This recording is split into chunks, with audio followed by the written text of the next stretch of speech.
everyone, well, it's BB again. Guys, I'm coming to you today to talk to you about what are the basic tools that you need if you want to start in Paracord. Now, you don't really need to start with a lot of this, but this will make, some of these items will make your life a little bit easier when you're getting started.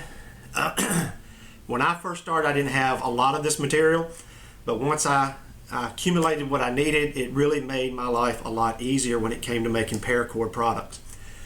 So let's just go through some of the basic things that you need, and then we'll get to some things that will make your life a little easier. The first thing, in my opinion, that you need to be successful at paracording is patience. You need a lot of patience because it's not going to be right the first time. You're going to make mistakes, and that's okay because you learn from those mistakes. And once you learn from those, then you get better and you get better at it. The most important tool you need down here is probably a very good pair of scissors. A good pair of scissors will help you when cutting your paracord cleanly for when you need to connect ends or singe those ends together. So make sure you have a good cutting tool, a good pair of scissors for that job. Next, you can start out with a good pair of needle nose pliers. These came from the fishing section over at Walmart. They're used, of course, to get hooks out of fish. But this is perfect because they're the long, skinny needle nose, and this is good for pulling ends through for finishing or for tightening certain knots and certain bracelets. That's good to have. You can replace that later with something a little bit better later, but I always seem to go back to my good needle nose. Next, you need to be able to connect ends. You need to be able to finish off your work cleanly, and a good lighter is something that will come in handy. You can use a Bic lighter. I started out using these cheap lighters you can get at Dollar Tree, like 5 in a pack for $1. And they're good, but I find that using the butane torch is a lot better. You want to use the blue flame when you're using it to singe your ends. It just does it cleaner and better for you. And this doesn't seem to overheat as much as one of these lighters do, especially if you're doing a large order or you're just sitting around the house trying to pass the time. Make sure you have a good lighter. That's important because you don't want to do all the work and your lighter go out on you. And keep an extra one around. Now, you can make bracelets and things like that without the buckles. But buckles do make your life a little easier because, you can take them off, take them on easier, and people just seem to like the buckles better. Now, there's two types of buckles, and they come in various sizes, from real teeny small, like this one that I have right here, that I use for smaller bracelets for smaller children or for necklaces, or you can use the standard size buckles here that I have. Now, this one, if you notice, is curved so that it is like the one I have here will curve onto your wrist. The downside to these is you can't sometimes adjust the bracelet. You can make them without the buckles where they can be adjustable. Another downside is you can't flip it over, and I'll show you why. Let me take this one off real quick. If you see the pattern I have here, if I flip it over, it's a different pattern. Well, if you use the curved buckle, you cannot turn it around and it fit properly. So that's one downside to the curved buckle. So they do make a straight buckle. And with the straight buckle, you can make it where it's double-sided, where you can use one side and then flip it over for the other. I do like using this sometimes, especially if someone is asking for something specific. The next thing that I would recommend, and you really don't need it because you can use a piece of paracord to measure, is just one of these tape measures that you get in the sewing section at Walmart or Fred's or somewhere like that. And you need something like this to measure wrist sizes, neck sizes, whatever you need if you're making a necklace or something, and to measure out your paracord to make sure it's the proper length.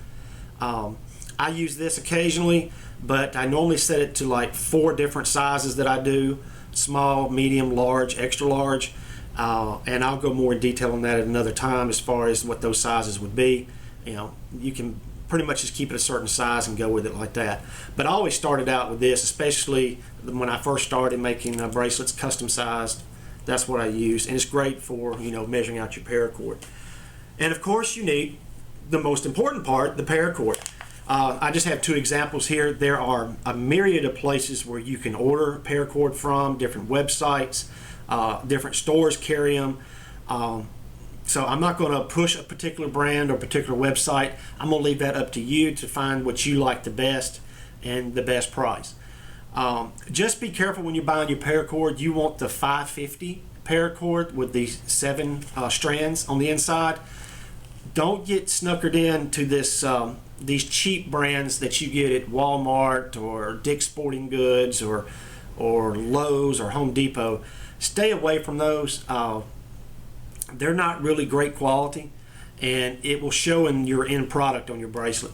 And like I said, they have different colors, different patterns, some that glow in the dark, some that have a different color on their black light. I mean, there are hundreds and hundreds and hundreds of different varieties of paracord out there that you can use. They have, this is the 550, of course. They have the small micro size for doing smaller projects. So, keep your options open. There's a lot of things you can do out there, and you don't have to do just bracelets, but that's usually where everybody starts. So let me go ahead and set this out of the way.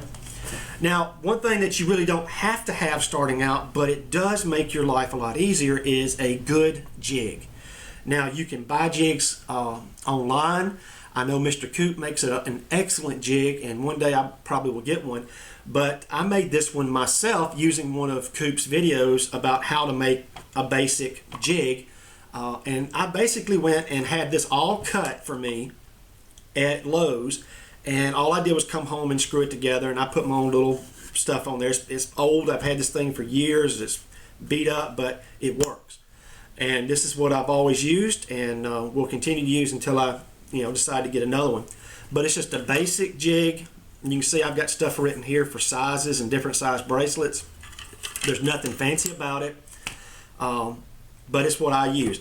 What this does is gives you a solid workplace where you can put your work, and you're not fumbling around with it too much, and it just makes it go quicker and easier, and it's more accurate. But I would highly recommend, if you're going to get into paracord seriously, to just go ahead and invest and get you a good jig.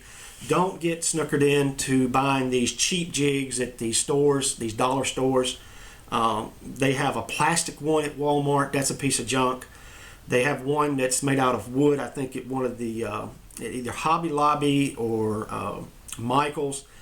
I'm not a big fan of those. It's made in China, and it's made out of cheap wood. I made this myself, so I know it's going to last. I know that it's sturdy. I can trust it. I don't have to worry about it breaking. And there are some out there who make their own jigs. My first jig was just a piece of wood with a bunch of holes in it. It was nothing fancy. I mean, it's just a piece of scrap lumber that I had laying around the house. And I saw Coop's video, and I made this one. Now, if you really want a professional jig, check out Mr. Coop. He makes some of the best jigs out there. I just hadn't had a chance to get one yet, because I'm still happy with the one that I have. Well, guys, that's all I really have for you as far as what you need for a basic kit to get started in paracord. Now, you'll be like most people. You'll wind up with probably more and more things in your kit, and you'll wind up having big boxes and big things to put it in. But just to get started with the basics, this is what I believe that you need in order to get started.